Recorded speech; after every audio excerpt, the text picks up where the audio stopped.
존경하는 국민 여러분, 박병석 국회의장님과 국회의원님 여러분, 코로나19로 큰 어려움을 겪고 있는 소상공인과 자영업자분들의 고통을 조금이라도 빨리 덜어드리기 위해 정부는 2022년도 제1회 추가경정 예산안 및 기금 운용계획 변경안을 긴급하게 편성하였고, 그 내용을 설명드리기 위해서 이 자리에 서 있습니다. 먼저 코로나19로 어려웠던 지난 2년간 정부를 믿고 힘을 모아주신 국민과 방역 현장에서 헌신하고 계신 의료진, 그리고 방역에 기꺼이 동참해 주신 소상공인 자영업자 여러분들께 깊은 감사를 드립니다. 국민 여러분의 헌신과 노력 덕분에 전 세계가 큰 어려움을 겪는 상황 속에서도 우리는 다른 나라처럼 경제가 멈추거나 의료체계가 붕괴되는 일이 없이 방역과 민생경제의 균형을 잡으며 잘 버텨내고 있습니다. 국민 여러분, 한 분 한 분께 다시 한번 머리 숙여 감사의 말씀을 드립니다. 존경하는 국민 여러분, 국회의원님 여러분, 지난해 말 우리는 단계적 일상 회복의 발걸음을 조심스럽게 시작했습니다. 그러나 방역 상황이 악화됨에 따라 잠시 멈춤을 결정할 수밖에 없었습니다. 또한 지난 월요일에는 다가오는 설 연휴가 자칫하면 오미크론 확산의 계기가 될 수도 있기 때문에 국민 여러분께 고향 방문은 물론이고 가족, 친지와의 만남도 자제해 주실 것을 부득이 요청드리기도 했습니다. 이렇게 사회적 거리 두기와 이동 자제를 요청드릴 때마다 소상공인과 자영업자분들의 얼굴이 맨 먼저 떠오르지 않을 수 없습니다. 국민의 생명과 안전을 위해는 다른 선택지가 없는 상황이었습니다마는 이제 겨우 희망의 불씨를 안고 기다려 오셨을 그 기대를 뒷받침할 수가 없어서 참으로 마음이 무거웠습니다. 코로나로 만 2년 동안 우리 소상공인들이 그 어느 때보다 엄혹한 시간을 보내고 계십니다. 지난해만 해도 23만 명이 넘는 소상공인이 폐업 지원을 신청했고, 가게를 유지하신 분들의 영업이익도 평균 40%나 감소했습니다. 정부는 부족 하나마 생업 현장에서 큰 어려움을 겪고 계신 소상공인과 자영업자 분들의 희생과 헌신에 보답하고자 우선 지난 12월부터 100만 원의 방역지원금을 지급하고 있습니다. 작년 7월에 국회에서 입법해 주신 손실보상법에 따른 손실보상도 신속히 지급하기 위해서 선지급 후정산 방식을 통해서 보상금 산정 전에라도 500만 원을 미리 받을 수 있도록 했습니다. 손실보상의 대상도 확대하고 보상금의 한액도 50만 원으로 인상하기로 했습니다. 하지만 강화된 방역 조치가 한 달 넘게 이어지고 연말연시와 설 대목을 포기할 수밖에 없는 소상공인과 자영업자분들의 눈물을 닦아드리기에는 그동안의 지원이 충분히 하지 않은 상황입니다. 또한 지난해 2022년도 정부 예산안을 편성할 때와는 달리 오미크론이라는 전파력이 매우 강한 새로운 적이 나타났고, 그에 따라 방역에 소요되는 추가 지원과 손실보상도 불가피해졌습니다. 정부는 상황이 급박함에 따라 연초임에도 불구하고 긴급하게 추경을 편성하였습니다. 국민 여러분과 국회의원님들의 널리 이해해 주시기를 부탁드립니다.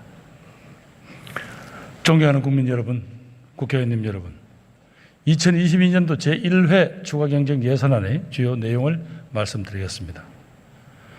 정부는 소상공인 지원과 방역 보강에 필수적이며 시급한 사업들에 대해서 대부분 직접 지원 방식으로 총 14조 원 규모의 추가경정 예산안을 편성하여 지난 24일 국회에 제출하였습니다. 첫 번째, 소상공인 방역지원금과 손실보상 소요에 11조 5천억 원을 편성하였습니다. 거리두기 상황에서도 소상공인들이 꼬박꼬박 지출해야 하는 임대료와 인건비 등 고정비용 부담을 덜어드리기 위해서 현재 집행 중인 100만 원 지원 외에도 업체당 300만 원의 방역지원금을 추가로 지급하겠습니다. 거리두기의 피해가 광범위한 만큼 여행업, 숙박업 등 손실보상 대상이 아닌 업종까지 폭넓게 포함하였습니다. 최근 방역조치 연장으로 추가 소요가 예상되는 손실보상법에 따른 재원도 확충하겠습니다. 둘째, 병상 확보와 치료제 구입 등 방역 보강을 위해서 1조 5천억 원을 편성하였습니다. 하루 1만 명 이상의 확진자가 계속 나오더라도 원활한 치료가 가능하도록 총 2만 5천 개의 병상을 확보하겠습니다. 중증화율을 낮추는 먹는 치료제를 추가로 구매하여 의료체계의 부담을 줄이고 코로나와 맞설 무기를 든든히 확보하겠습니다. 마지막으로 예비비를 1조 원 편성하여 추후에 발생할 수도 있는 방역 위험에 대비하고자 하였습니다. 이상으로 설명드린 금년도 추가 경정 예산안에는 지난해 예상보다 더 거친 세수를 국민들께 신속히 돌려드린다는 취지도 반영되어 있습니다. 상황이 시급한 만큼 정부는 우선 국채 발행을 통해서 대부분의 재원을 충당하고 금년 4월 2021년 회계년도 결산이 끝나는 대로 이 추가 세수를 활용하여 상환해 나갈 예정입니다. 국채 발행 시기를 적절히 나누어 국민 경제에 미치는 영향도 최소화하도록 하겠습니다. 존경하는 국회의원님 여러분, 이번 추경은 무엇보다도 속도가 중요합니다. 추경에 담긴 지원 방안이 소상공인과 자영업자들의 민생 현장에 신속히 전달되어야 할 것입니다. 정부는 국회 심의 과정에서 의원님들의 합리적인 대안을 적극 검토하고 심의에 성실히 임하겠습니다. 국회에서 추가 경정 예산안을 의결해 주시면 곧바로 집행될 수 있도록 준비도 철저히 하겠습니다. 그간 여야 정치권에서도 긴박한 지금의 상황을 감안해서 추경의 필요성을 논의해 오신 만큼 정부가 제출한 추경안을 조속히 심의 의결해 주실 것을 간곡히 부탁드립니다. 지금 소상공인들과 자영업자분들이 가장 고통을 받고 계시는 부분이 임대료 부담입니다. 추경 등 재정 지원에 더해서 이분들의 고통을 조금이라도 더 덜어드리기 위해서는 임대인도 그 부담을 나누는 상생의 방안이 절실합니다. 정부의 지원에도 임대료 부담이 지속되는 한 이분들의 고통은 계속될 수밖에 없습니다. 국회가 이 논의를 본격화해 주시면 정부도 적극 뒷받침하겠습니다. 존경하는 국민 여러분, 국회의원님 여러분, 연일 최대 규모의 확진자가 발생하는 등 전 세계에서 오미크론이 맹위를 떨치고 있습니다.